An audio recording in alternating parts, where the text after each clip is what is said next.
Programang ito ay rated SPG, striktong patnubay at gabay ng magulang ang kailangan. Buo na ang pasya ni Tanggol. Kailangan niyang mailabas ang kanyang amang si Ramon mula sa ospital sa lalong madaling panahon. Nararamdaman niyang hindi titigil ang pamilya Guerrero hanggat hindi nila natutuluyang mapatahimik si Ramon.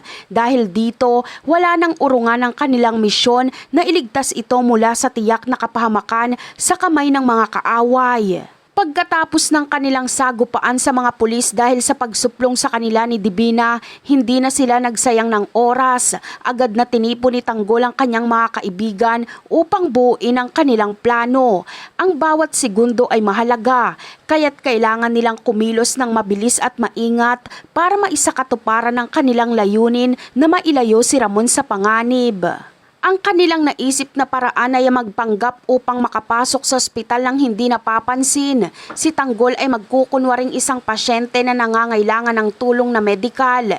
Samantala, ang kanyang mga kasama naman ay magsusuot ng uniforme ng mga nurse at doktor.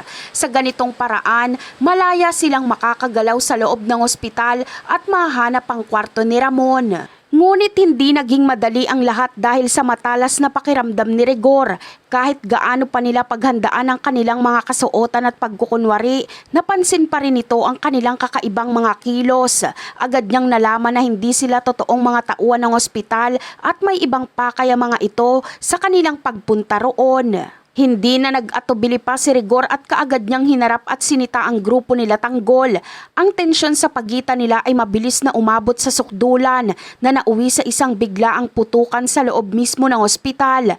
Ang tahimik na gusali ay biglang napuno ng ingay ng baril at nagdulot ito ng takot at gulo sa lahat ng nandoon. Dahil sa nangyari, naging mas mahirap para kay Tanggol na maisakatuparan ang pagtakas ni Ramon. Si Rigor ay naging malaking hadlang sa kanilang daan at determinado itong pigilan sila sa anumang paraan. Ang planong sana ay tahimik at mabilis ay naging isang magulo at mapanganib na sitwasyon na naglagay sa buhay nilang lahat sa alanganin. Kaya ang tanong ng marami ay maililigtas pa kaya ni Tanggol si Ramon? At yan ang ating aabangan. Bye!